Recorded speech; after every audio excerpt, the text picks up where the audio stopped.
Well, good morning everyone, and welcome once again to Eggs Orchids. I've got the 4 Cattleyas in front of me now, and what I'm going to do, I'm going to clean them up, have a look at the roots, and repot them. I'm not quite sure how I'm going to repot them now, but what I'm going to do now is take them out of the pots and give them a good bug spray, and then we'll take it from there. Right, so this one's, put the label there, take this out of the pot. Oh, nice roots.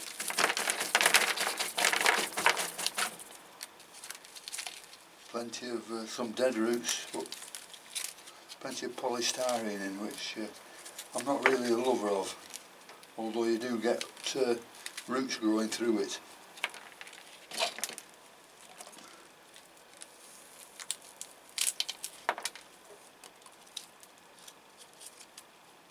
You can see the roots on, it's got some lovely roots and some bad roots, so I'll just put that one there where the label is, move its pot away and take this one out.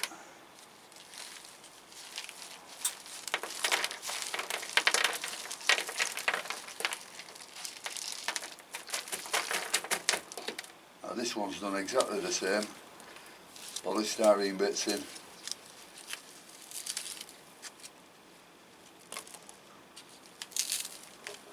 Suppose they put that in for drainage and holding a little bit of water as well.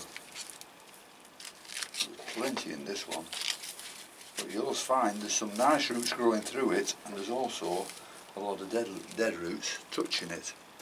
So you won't cleaning up yet, but that's that one. And we come to the Cattleya perenna, perenna.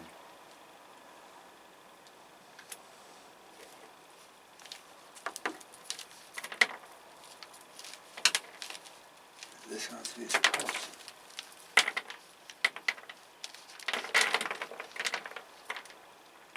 That's another one with all the polystyrene in.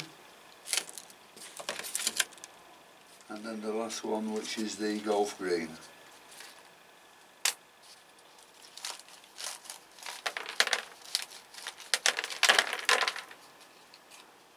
That's another one with some nice roots, and also with the polystyrene in, plenty of it.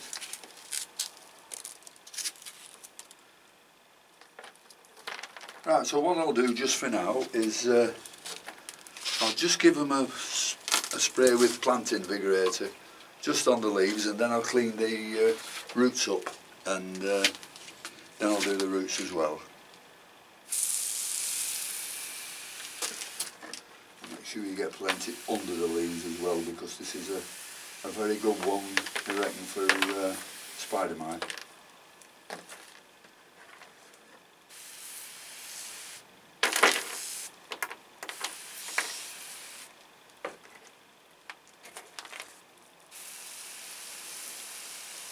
I watered these yesterday, so it's not like they're going to take any on.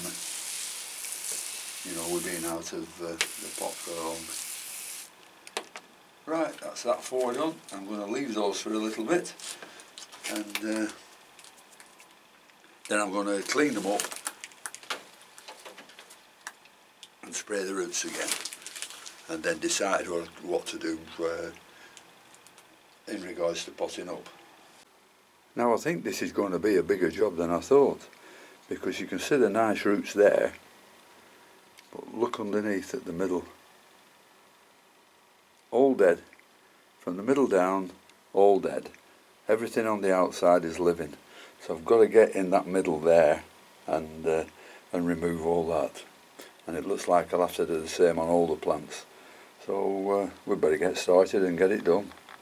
Well, I've got some of them off, but I'm having to do this one by one, because I don't want to cut into the into the good roots.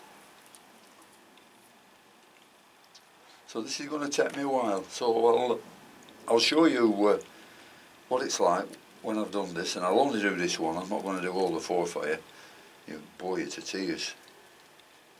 You've seen people cut roots off before.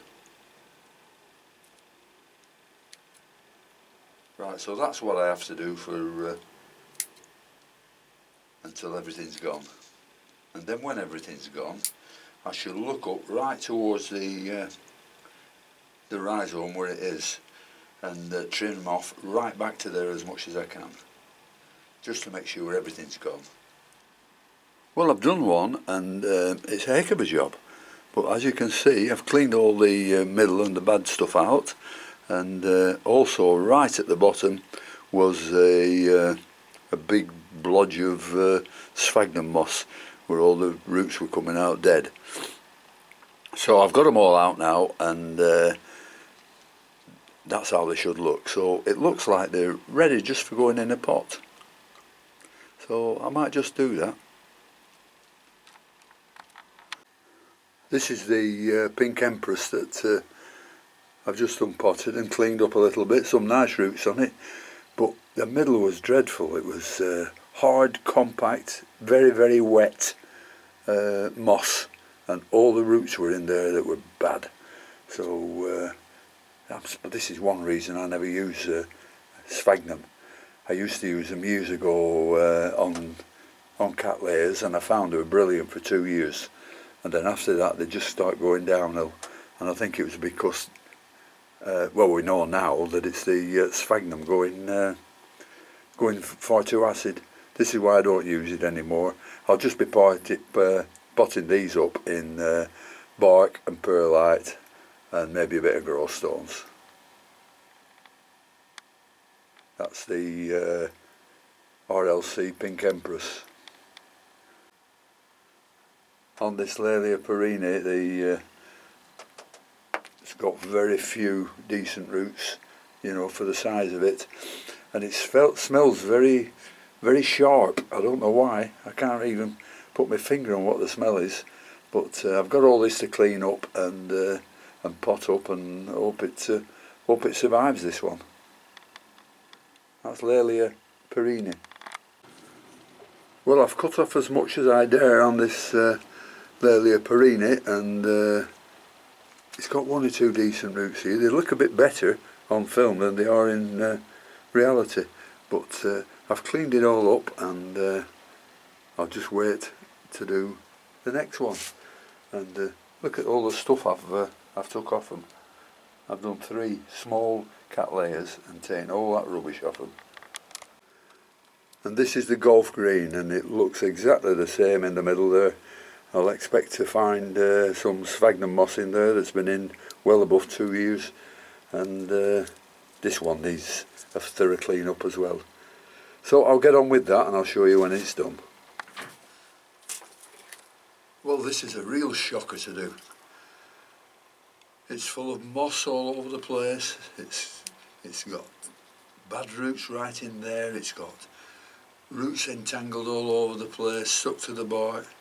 This has been in here for at least 3 or 4 years, and I don't know whether you know or not, but Cattleyas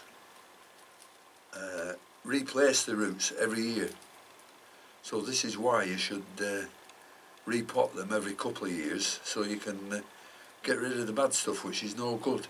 And whatever it does, it forms a solid mat, and that mat stops air getting to your roots. So just repot them every 2 years and take the old stuff off, and you'll find it'll not be too bad. This is shocking.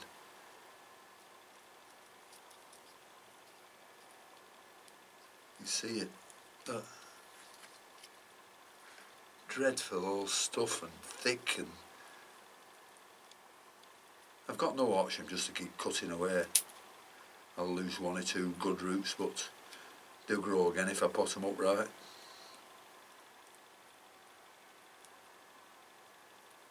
I'll not keep doing this because it's going to take me quite some time before I can clean it up properly. But dear, just snip away at it.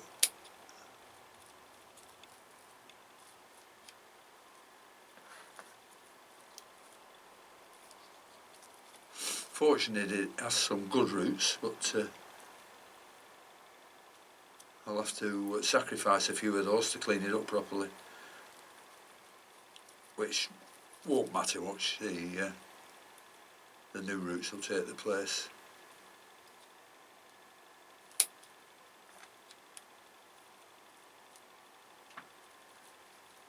Well, I bet you've seen enough of that.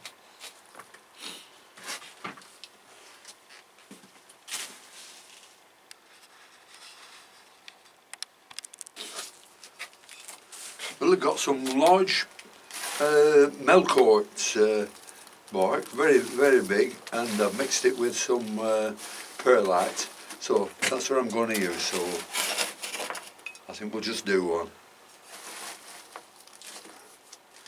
Let's put a bit in the bottom. This is the golf green.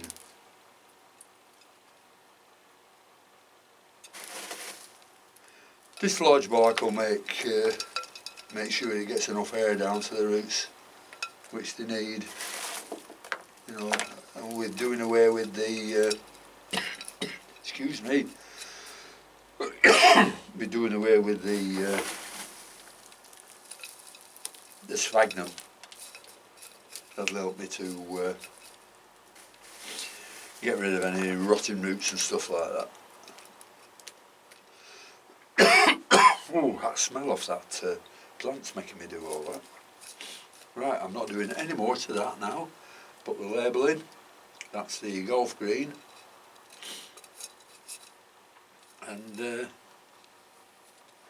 give them good watering after.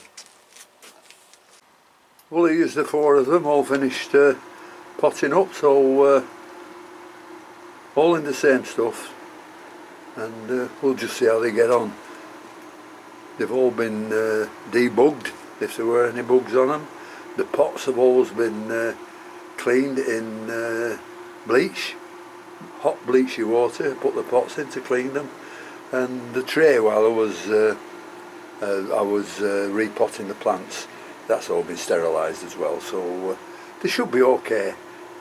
The bark I put in was quite damp, so I'm not going to water them till it dries out. So thank you very much for watching, and until next time, I'll see you later. Bye.